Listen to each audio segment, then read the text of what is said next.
sometimes you can talk funny with him, and when you practice basketball for competition, he is very strictly and very strict. Yeah, he is the leader, team leader for medical student team. Yeah. So he took it really seriously. Yeah. Why? Dr. Kritai Telat Sombatkar, also known as Dr. Tai, died from lung cancer, and yet he was young, incredibly fit, and had never smoked in his life. But he lived here in Chiang Mai in northern Thailand, where for 3 months every year the air quality is so bad it's a serious risk to health, forcing people to wear face masks. Dr. Tai's friend, who's called Ta, tells me that it's become a big concern. People are more aware than they were, and if they can see that the air is polluted, there will be less people on the court. But what about now? Because you're not wearing a mask now, and nobody is. There's 7 of you, and none of you are wearing masks. What is it now? 100. You chugged it, but then you didn't wear a mask. Yeah. That's 120 US AQI, a measurement of air quality. At this level, the air poses a risk for some people, but for Chiang Mai, it doesn't register as that bad. Because here, when the air is really bad, it's the worst of any city in the world. And that's exactly what happened 2 weeks ago. On the 16th of March, Chiang Mai's levels of PM2.5, which is a type of pollution, were 15 times higher than the limit recommended by the World Health Organization, or WHO. The Prime Minister, Srettha Thavisin, came under pressure to declare the city a disaster zone. But he wrote on social media that his government wouldn't do that because it might put tourists off. And tourists are part of what makes this town. Millions come here every year. Chiang Mai is ringed by mountains and famous for its moated old city and its hearty cuisine. But lately, it's starting to become famous for something else too. I'm William Kramer, and for this week's edition of Assignment on the BBC World Service, I'm in Chiang Mai during its so-called burning season, when the air turns toxic.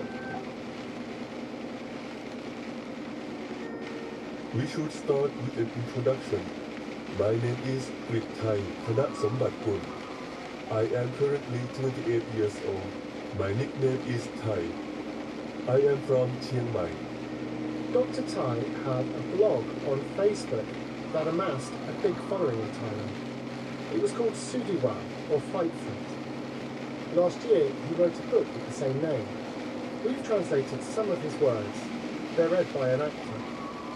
I was confident that I was very healthy.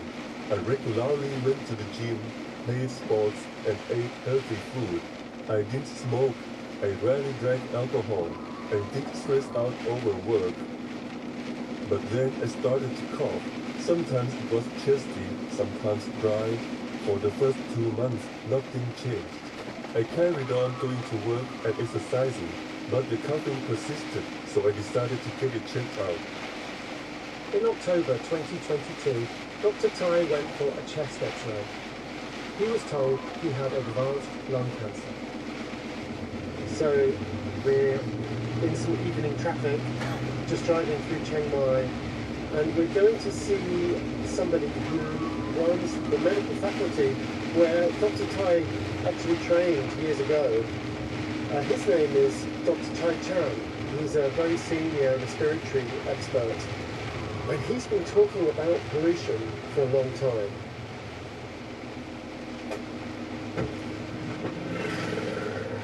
Okay, we've arrived. Do you think that Dr. Tai's death was linked to pollution? I can say yes. I can say yes. Not only him. There's many of my patients during the last 20 years of my work. I do lung biopsy. We found non-smoking lung cancer about 40% of case. Before 20 years, I found only people with heavy smoking, above 50 to 60 years old, heavy smoker. Now the time is changed. We found non-smoking lung cancers a lot, and it's related to PM2.5. PM 2.5 refers to the tiny solids or droplets that are present in dirty air, and which are the main cause of concern here in Chiang Mai. Dr. Chai Chan explains that these specks are so small that they can cross into our bloodstream and penetrate the cells of our organs. In this way, PM 2.5 doesn't just cause lung cancer, it's also behind blood clots, stroke, pneumonia and chronic lung disease. While in some the effects may cause immediate symptoms, like wheezing or coughing, in others, including Dr. Tai, the damage can go dangerously undetected. The thing that's really sad is that he was a healthy guy and he was doing exercise. You know, I sort of think that going outside a lot and playing basketball or doing any sport is good for you. Yes, good for health because it exercise our heart, it exercise our muscle, exercise our body organ system. But if we exercise in high polluted area and high polluted time, we inhale a lot of PM2.5, maybe 5 times, 10 times more than when we sit still. Simply put, if you breathe in more air,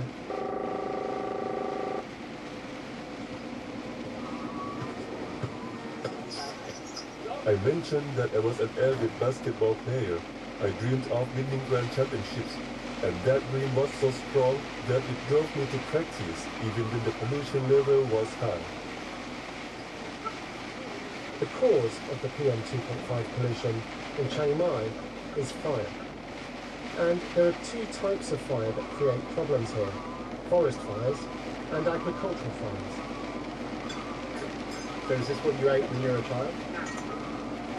My childhood food. I'm excited when I have it. I'm with my producer Anne at her mum's house on the outskirts of Chiang Mai, and we're having lunch. Did you used to go and gather these snails? Yeah, from the field, from the right field. Very good. Take one too, right? I didn't try the snail curry, but I was given something equally tasty. This is nice. What is this? It's the rice cracker. You made it? We make it with rice from the sticky rice. It's very nice, yeah. The rice field that her snails and my cracker come from was farmed by Anne's father. Like most farmers in this region, at the end of the harvest, he burnt the stubble of plants left over on the field to clear the land for next year's crop. This is something that Anne remembers very well. He burned the rice field. He burned the soybeans after the harvest because we thought burning the leftover crop would good for the soil for the next crop. I even helping my dad after school when I'm in the primary school. After rice harvest, we have the rice straw. We all put the fire in different spots and lit the fire and all the smoke everywhere. We thought this is helping the soil. Does it burn easily? It's burned like a flame, but burn very quickly and then disappear. If it were just isolated farms burning their crops, that would be bad, but not a health crisis. But in the last 20 years, the production of maize in Thailand has shifted northwards to this area. And over the same time period, people have started to notice the impact of the burning on their health and the health of their family. Yet when I had my own daughter, back to 20 years ago, I start to worry when she coughed in the dry season around February, coughed constantly until my husband just said, "What's wrong with our daughter?" When the rains came in May, the little girl's cough went away. But it came back the next year, and the year after that. As the maize boom took hold, people were starting to talk about the haze. Even the airport had to close because the smog was so bad. 7 years ago, Anne and her husband decided they had to get out of the city, and they moved to Krabi in southern Thailand. So we just leave, take everything with us, and then drive to Krabi and stay there since then. Yeah. But the irony is that you've been back lots of times when the pollution is at its worst, like now, to help cover the story. Because you keep coming back when the air is at its worst. Yeah, exactly. I can't help with this because my work as a journalist, right? We have to to come in the conflict area or the problem area. But at least my daughter in the safe place, safe environment. But Am's father stayed in Chiang Mai. Like Dr. Tai, he wasn't a smoker, but also like the doctor, he was diagnosed with advanced lung cancer and died from it.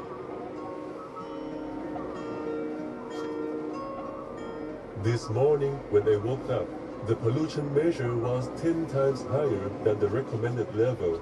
I am not saying that the pollution in Chiang Mai is the sole cause of my cancer, but we can't deny that it's one of the factors. Chiang Mai has a team tasked with fighting the air pollution. For 5 months a year, they operate out of an office that they call the War Room. So I've just stepped into this room, and it's quite a long room, about 40 foot long, and along one wall it's slightly curved and it's covered top to bottom with TV screens, and they're all showing maps, charts, live video feeds, data of Chiang Mai and the entire region, the entire country, in fact. You know, it's a bit like when you're watching a TV drama and you see the kind of the way that people imagine the Pentagon to look. That's kind of like what this feels like.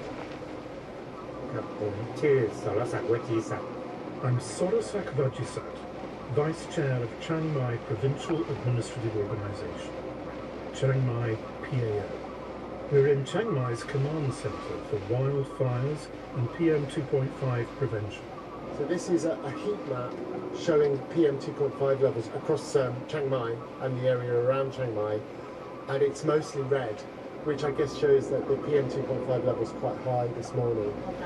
Oh, okay, we are here. Oh, we're there. Okay, so 56.3. So the WHO recommendation for PM 2.5 is not above 15 micrograms per cubic meter as an average over 24 hours, 15. And we're 56.3 this morning, where we are right now. And it's about the same in the mountains. Since you've been working here, what's the worst that you've seen it? ที่ไฟไหม้ติดต่อกัน There was a forest fire that lasted for 3 or 4 days. There was a lot of pollution, and we all had to work from home. Does he remember what the PM 2.5 level was, or the AQI? 400 400 400 PM 2.5. Oh. That's deadly. เชียร์ก็คือแบบตาย Oh, So that's terrible. yeah, she said like we have the soul, soul in our eyes, quite we could see our vision is have a blocked by the air pollution. Is we hurt our eye, we saw. And it was 400. Oh my god, that's incredible. That's terrible. The War Room has received plaudits for its multi-agency approach to the problem of air pollution. But campaigners are also critical that while they close schools and tell people to work from home when things get really bad, agricultural burning is just delayed rather than stopped. It is illegal for farmers to burn their fields without getting permission.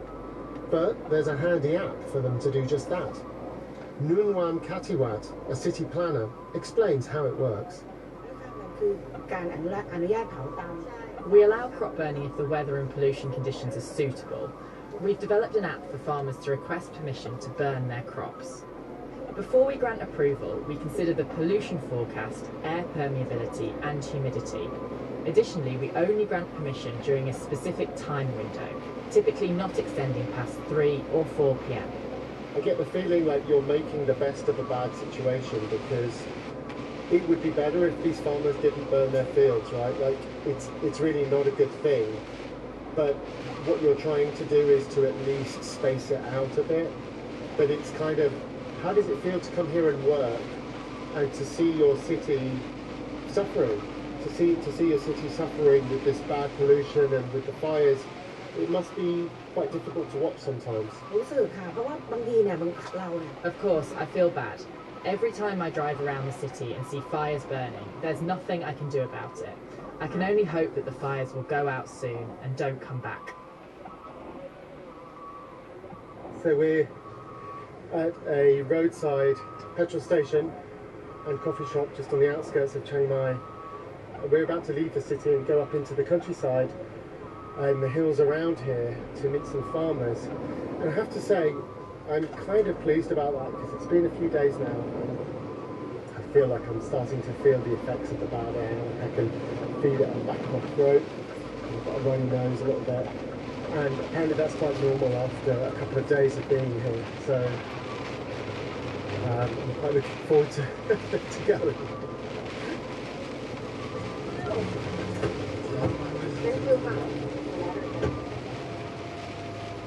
Unfortunately, my hopes of evading the pollution turn out to be naive.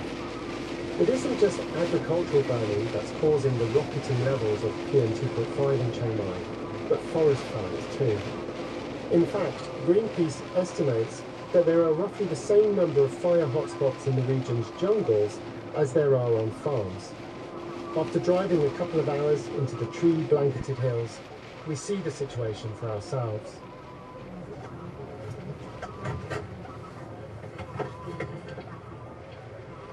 We've just got out the car and because there's a fire next to the road,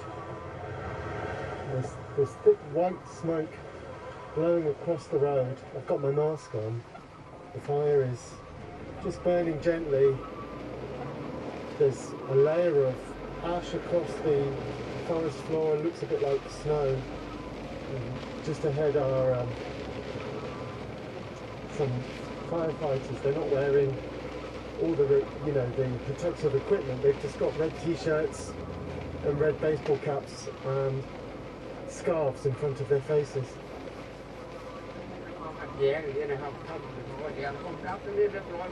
One of the firefighters tells us that this fire has been started by local troublemakers.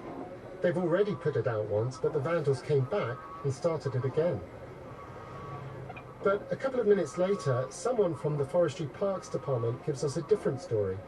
This fire, apparently, is legit. Agriculture farm, they already asked permission to burn. So this belongs to the community area.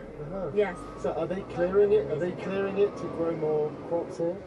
ที่เขาขออนุญาตทำนี่คือเขาจะขอเพื่อที่จะปลูกพืชชนิดใหม่นะ เขาเรียกเตรียมพื้นที่เกษตร They ask permission through the Flyer D application because they want to clear the land. They can plant new crop. We don't really believe him. They don't grant permission to clear the forest at this time of year.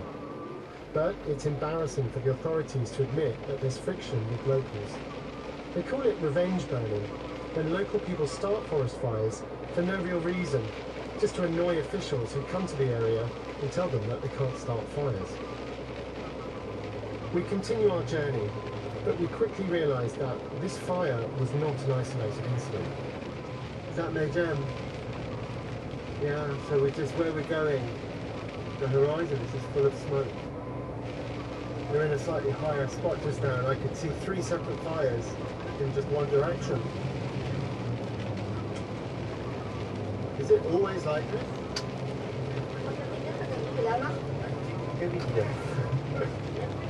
Every year? Some years less, some years more than this year. Thanks very much for seeing me today. At the next town of Kong Kek, we speak to the mayor of the sub-district, Siwan Papason Watanaku. In the last kind of 10 miles, I'd say, of road, I think we've passed at least 10 fires. Some of them right by the road.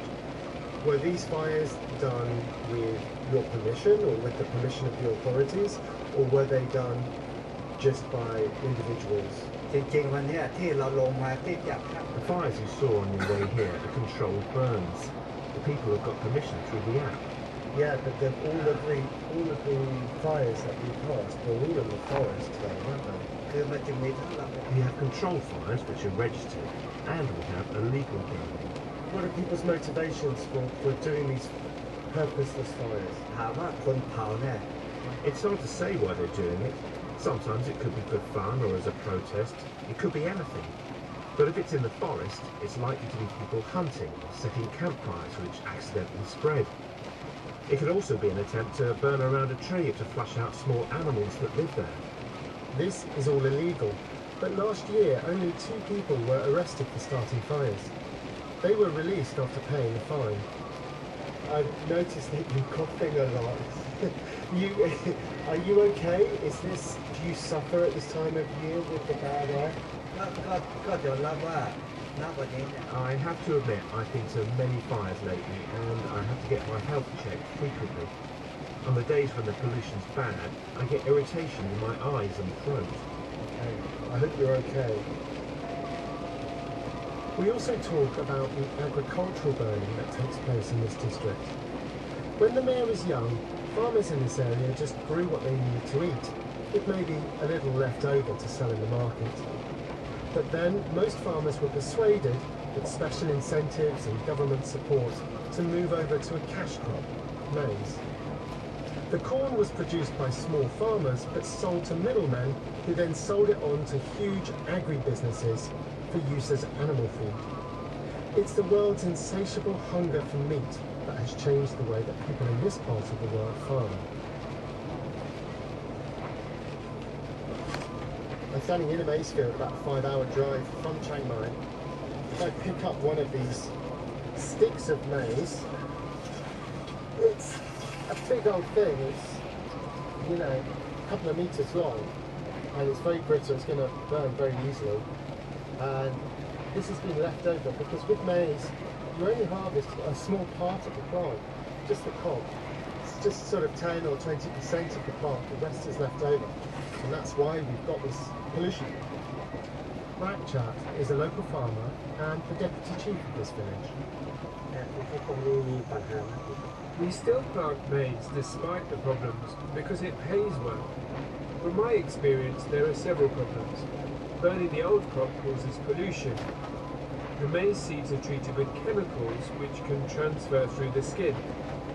And we have to use chemical fertilizers and pesticides for maize to grow properly, and they harm our health. Will you have to burn your fields this year? Yes, I'll have to burn again this year, around May.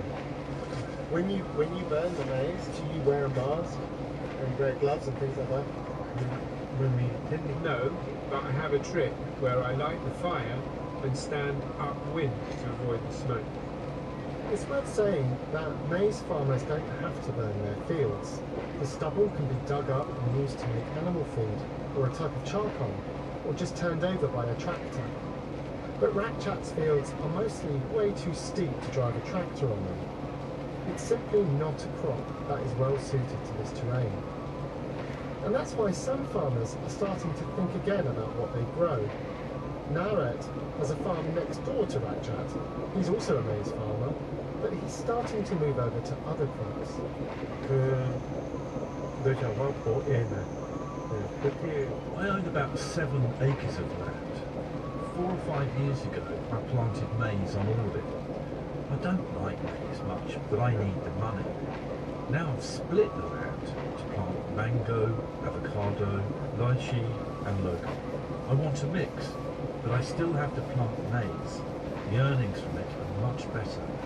Naret's son Subab is there too. He went to university thanks to money that his parents earned from maize, but now he wants to move the farm away from that kind of crop. What are your plans for your dad's farm? I plan to restore the soil, which has been severely damaged by fertilizers and pesticides. We're going to plant legumes first, then trees like macadamia once the land recovers. There is research to show that in northern Thailand, farmers are moving away from maize. But there's a catch. Production has only intensified across the borders in Myanmar and Laos. The wind blows the smoke from those hotspots down into the city of Chiang Mai. So where does all of this leave the story of Dr. Thai? And how many more Dr. Thais will there be? In the first few months of this year alone, more than 30,000 people have already sought help for PM2.5 related issues at just one hospital in Chiang Mai. That's more than twice the number than at the same time last year. The residents of this city are losing patience. In January, a court in Chiang Mai ordered the Thai government to make a plan to improve air quality. Separately, the country's parliament is currently debating a new Clean Air Act. Campaigners want the act to include a clause saying that citizens have a right to breathe clean air.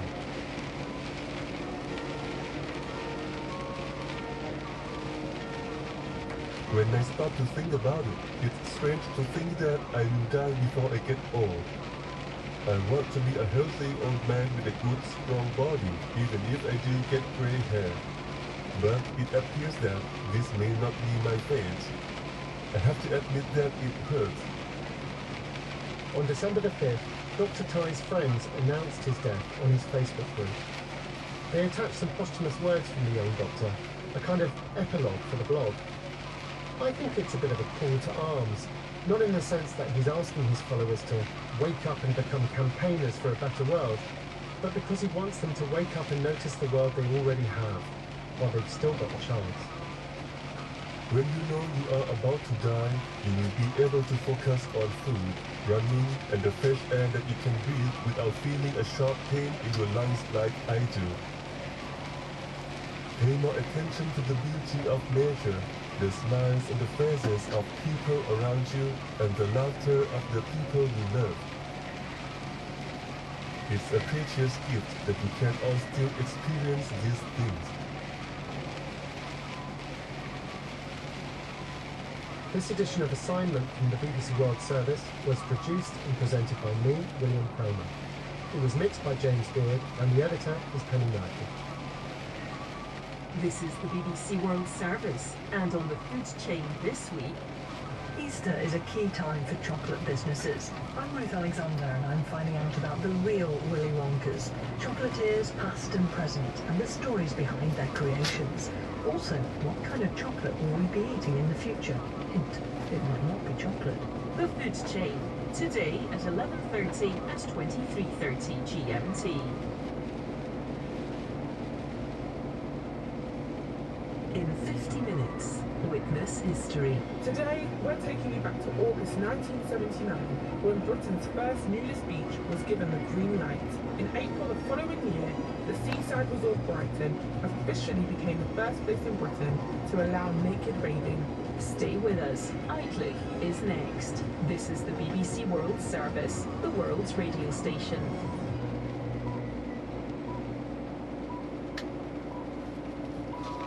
Coming next, it's Outlook with me, Joe Fidgen. As a little boy in France, Bruno Lemaitre showed the talent that would make his name. I developed a passion for collecting.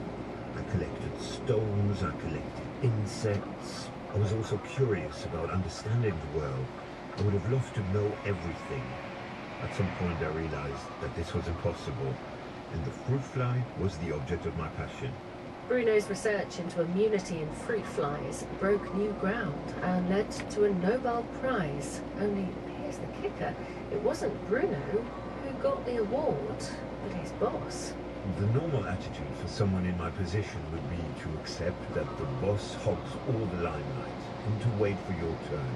But I stepped out of line, which had costs and benefits. Bruno decided to take on the scientific establishment and speak out, but at what price? The story after the BBC World Service News. Hello, I'm Chris Barrow with the BBC News. The UN Human Rights Chief has told the BBC that Israel bears a large amount of blame for the humanitarian situation in Gaza, where, in his words, starvation and famine are happening as we speak. Our international editor Jeremy Bowen reports. Israel, as the occupying power, is obliged to allow adequate supplies of humanitarian assistance to get to the people who need it. The UN's High Commissioner for Human Rights, Volker Turk, says that is not happening. In an interview from his office in Geneva, he condemned the 7th of October Hamas attacks. He also said Israel carried significant blame for the food crisis in Gaza. Mr. Turk told me there is a plausible claim that Israel is using starvation as a weapon of war. Israel insists it's letting in everything that's needed and claims that the UN fails to distribute whatever is left once Hamas has helped itself. The newly formed Presidential Council in Haiti has pledged to restore public and democratic order once it's installed. Criminal gangs have continued their campaign of violence in the capital Port-au-Prince. Namia Iqbal reports from Cape Haitian. In its first comments, the Council pledged to restore public and democratic order in the island nation and alleviate the suffering of the Haitian people. In the last month, the country has been plunged into a new wave of violence after gangs burnt police stations, shut down the main international airport and stormed Haiti's two biggest prisons, releasing thousands of inmates. It led to Prime Minister Ariel Henry stepping down more than 2 weeks ago. He's currently locked out of Haiti and said he will officially resign when the council is formally established. Divers searching the Patapsco River in the US city of Baltimore have recovered 2 bodies which were trapped in a vehicle. They've been searching for 6 people killed when a ship brought down the Francis Scott Key Bridge. David Willis reports. Roughly 25 feet beneath the surface, near the middle span of the bridge, divers discovered a red pickup truck with 2 bodies inside it. They've been identified as construction workers, 26 and 35 years of age, who were filling potholes in the structure when the container ship Dali struck it. Investigators have also recovered the vessel's data recorder, the nautical equivalent of a black box, and have been interviewing crew members in a bid to establish a timeline and work out what caused the ship to lose power shortly before the collision. 4 people have been killed and at least 5 injured, 1 critically, when a man went on a stabbing rampage in the US state of Illinois. The Rockford City Chief of Police said a 22-year-old man had been arrested and was being questioned. The motive for the stabbings, which happened at different locations, is unclear. World news from the BBC. France's Prime Minister Gabriel Attal has announced that the state will take legal action against a student whose allegations about a headmaster have led to death threats and his resignation. She claimed the head hit her after she refused to remove her Islamic headscarf in accordance with French law. Police found no evidence to support her claims. Colombia has announced the expulsion of Argentine diplomats in retaliation for offensive remarks made by President Javier Milei. It's not clear yet how many diplomats will be expelled. Leonardo Rocha reports. In a television interview with CNN, Mr. Milei, a right-winger, refers to Colombia's leftist president Gustavo Petro as a murderer and a terrorist. In a statement, Colombia's foreign ministry says that comments by the Argentine leader offend the dignity of Mr. Petro and stresses that he was democratically elected. Mr. Petro is a former member of the M19 Marxist rebel group party after signing a peace deal with Bogota in the 1980s. Mr. Milei seems incapable of holding his tongue when asked about leaders he doesn't like. He has called President Lula of Brazil an angry communist and has described Mexico's López Obrador as ignorant. President Biden has congratulated Senegal's president-elect, Bassirou Diomaye Faye, following the election at the weekend. Mr. Biden also sent his warm wishes to the Senegalese people for demonstrating, as he put it, that the right to vote remains democracy's threshold liberty. The former US Senator nominee Joe Lieberman has died at the age of 82. A statement from his family gave complications from a fall as the cause of death. Mr. Lieberman was Al Gore's running mate in the 2000 presidential election, becoming the first Jewish candidate on the national ticket of a major party. BBC News. Hello, welcome to Outlook, the home of fascinating personal stories on the BBC World Service. I'm Jo Fidgen, today's presenter, but of course there are many other people on the Outlook team who don't usually get a mention, but who do, frankly, most of the work to get the show to air. I'm saying this because today's programme is about giving credit where credit's due, and the terrible pain it can cause when your efforts are overlooked. French scientist Professor Bruno Lemaitre knows that feeling only too well. His research was cited in the awarding of a Nobel Prize, but it wasn't his name on the certificate.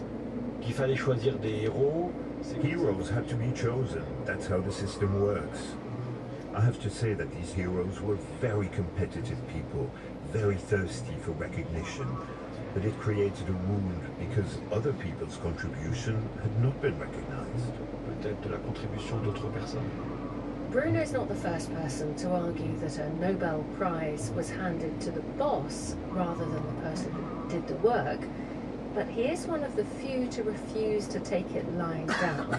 At the heart of the story is a tiny fly that most of us regard as a nuisance because it hangs around ripe fruit, but which Bruno regards backyards as a thing of wonder. Disons que les drosophiles en elles. Well, fruit flies, or Drosophila, are a type of insect. There are many insects and they're all interesting. But for 100 years, knowledge has accumulated on the fruit fly, which makes them one of the most effective model organisms for studying not only this vast and fascinating world of insects, but also to understand biological problems that apply to humans. Do you see them as beautiful creatures?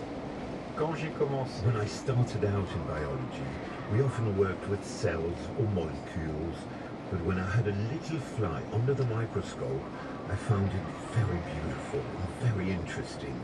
Insects have a huge number of characteristics: the color of their eyes, their hair, their wings, their legs, that make them extremely endearing creatures.